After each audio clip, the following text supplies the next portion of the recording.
Bueno, acá estamos un poco con esta pregunta de si los genes son los responsables de tener sobrepeso y obesidad. Queríamos Bien, charlar con vos de esto, a ver qué nos decís. bien. Uno sabe que la genética no cambia por lo menos en muchísimos, muchísimos años, ¿no? Entonces, si uno le podría echar la culpa a los genes, no explicaría esta pandemia de obesidad que hay en el mundo. Entonces, pareciera que algo más aparte de los genes debería haber obligadamente. Según algunos estudios, siempre lo que se dijo es que si uno de los padres tiene obesidad, solamente el 40-50% de sus hijos pueden tener obesidad, y si los dos padres tienen obesidad, el 80%, lo cual tampoco explica que sea solamente genético esto, porque la realidad es que si ambos padres tienen obesidad, solamente un 30% de los hijos podrían no tenerla. Entonces, ¿qué quiere decir esto? Que si bien hay factores genéticos que te predisponen a tener obesidad, no podrían explicarse solamente por esos factores genéticos, ¿sí? Por lo tanto, hay algo más, aparte de la genética, que tendría que explicar este aumento año tras año de esta terrible pandemia que tenemos de la obesidad. Ustedes saben que está aumentando, según en Argentina, los datos más recientes de la encuesta nacional de hogares, del 2005 al 2018 aumentó un 50%. ¿Sí? O sea, la cantidad de pacientes con obesidad está aumentando muchísimo. Por supuesto que no hay lugar para que esto sea un problema genético.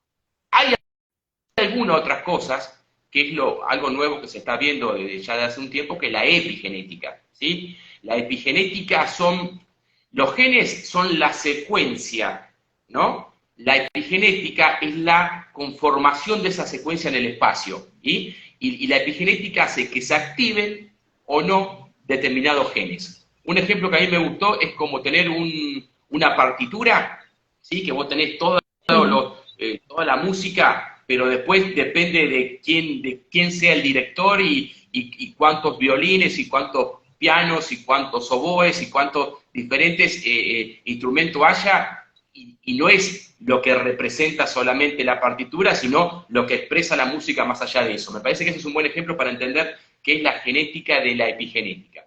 Y la epigenética son pequeños cambios que se pueden dar día a día en cualquier momento. Por supuesto que en algunos momentos son mucho más importantes, ¿sí? Que son los momentos en el cual, sobre todo los hombres antes de tener hijos, las mujeres en el momento del embarazo y en la lactancia, son pequeños cambios que se pueden dar en esos genes que se llaman metilación, no importa, son pequeños cambios que se pueden dar en esos genes que hacen que se manifieste o no un factor que en el futuro te puede dar obesidad. El ejemplo que todos conocemos es la hambruna holandesa, después de la Segunda Guerra Mundial, cuando Alemania dejó Holanda cercado y hubo una gran hambruna en Holanda, y las madres, las mujeres que estaban embarazadas en ese momento, cuando tuvieron sus hijos tuvieron mayor riesgo de obesidad y de diabetes que las madres que no estaban embarazadas y que tuvieron hijos en algún otro momento, ¿se entiende?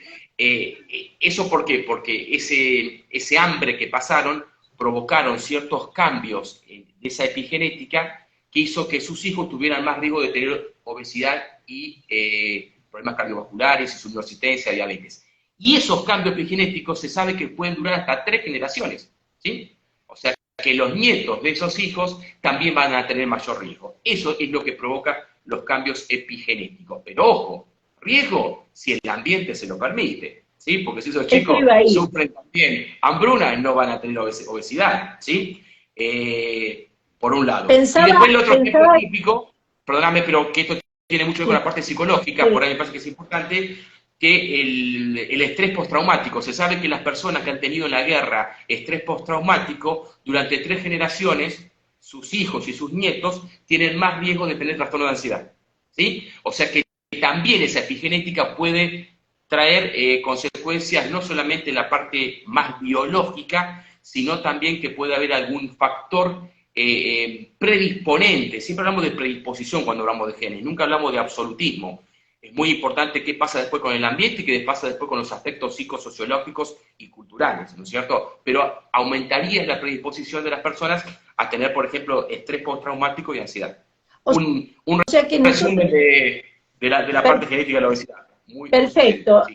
O sea que nosotros, en realidad, lo que podemos hacer, podemos apostar a que el ambiente sea cada vez mejor, tratando de minimizar el efecto de la tendencia genética que podemos tener, por ejemplo, los hijos de inmigrantes, ¿no?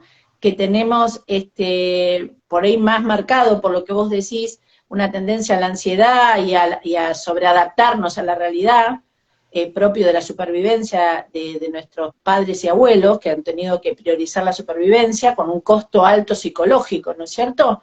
Y tratar de usar el ambiente lo más amorosamente posible en cuanto al entorno, que nos aplaque la ansiedad, que nos ayude a usar técnicas para no ser, digamos, que no se active esa genética, sino todo lo contrario, que podamos encontrar algo que la contrarreste. Y después, factores que nos ayuden a desarrollar cosas positivas que nosotros tenemos, que también nos van a achicar la tendencia a la ansiedad, ¿no es cierto? Es decir, También defensas. es cierto, Sandra, Sí. también es cierto, Sandra, que estos factores epigenéticos son reversibles, cosa que no pasa con los genes. Si vos nacés con determinado gen, una vez que se manifiesta, se manifestó, ¿sí? Los cambios epigenéticos se sabe que son reversibles, ¿sí? Si bien puede durar hasta 3 generaciones, pero son reversibles con buenos hábitos alimentarios, con buena actividad física y con una vida más saludable, ¿sí? Más saludable en cuanto me refiero a esto de todo lo psicosocial, de más tiempo con la familia, de disfrutar más del aquí y el ahora, de disfrutar más el momento, toda esta onda mindfulness, esta filosofía oriental que estamos intentando aprender un poco los occidentales. Todas estas cosas se sabe que ayudan y que pueden contrarrestar, no los genes, pero sí esas metilaciones de la epigenética.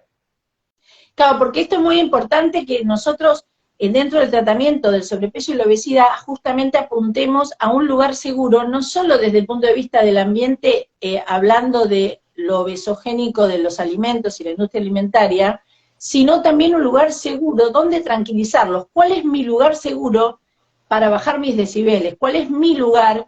Hay gente que se dedica a las plantas o encuentra un hobby. ¿Cuál es mi lugar que a mí me conecta con lo más bueno mío, que me ayuda a nivelar el estrés de la vida cotidiana, ¿no es cierto? Que eso es una búsqueda que todos tenemos que hacer en el día a día, ¿no? Tal cual. Así No que, por nada todos estos cambios epigenéticos tienen relación con el sistema nervioso central y con la conducta alimentaria, ¿no? Entonces, bueno, tiene que ver con todo esto que estás contando, Sandra. o sea que la epidemia de la obesidad podríamos decir que está en directa relación con esto y con el mundo en el que vivimos. ¿No? Y de la forma que lo vive cada uno este mundo, ¿no? Por ¿No? eso, Porque siempre tenemos ese dibujito que alguna vez hemos dado, Sandra, en alguna de las charlas, que está la genética por un lado, el ambiente por otro lado, y en el medio el psiquismo y la estructura que tenga cada uno y la fortaleza que tenga cada uno para que ese psiquismo haga de filtro entre lo que la genética nos da y el ambiente nos provee, ¿no?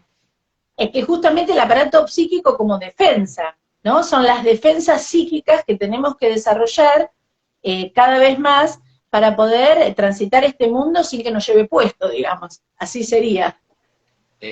Así que bueno, Guillermo, genial. En 15 días vamos a tener, seguramente vamos a hablar de la película esta Ballena, que bueno, veremos con quiénes vamos a debatir, porque varios del equipo la estamos viendo y creo que va a estar interesante para charlar sobre ese protagonista que representa a mucha gente que ha tenido obesidad mórbida, y bueno, nos veremos entonces en 15 días.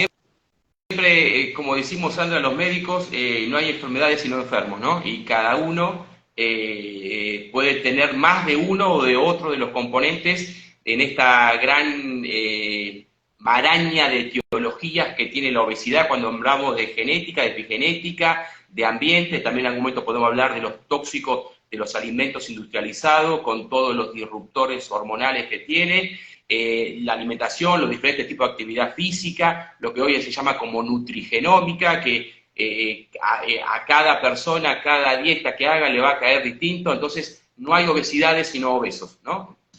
Sí, todos esos temas que nombraste los vamos a ir desarrollando en los distintos encuentros de los lunes cada 15, que creo que va a ayudar a la gente que le interesa este tema para entender, ¿no? Porque esto que vos dijiste, y con esto cerramos, esto que vos dijiste de no dejarnos etiquetar por explicaciones generales.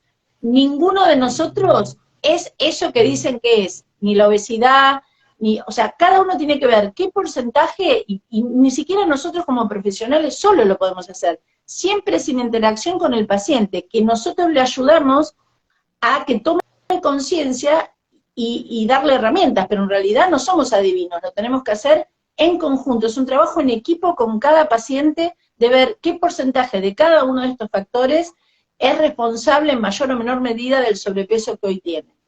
Así que, bueno, nos vemos la próxima, Guillermo, mil gracias. Buena semana. Chau, chau. Chau. Gracias a todos. Chau, chau.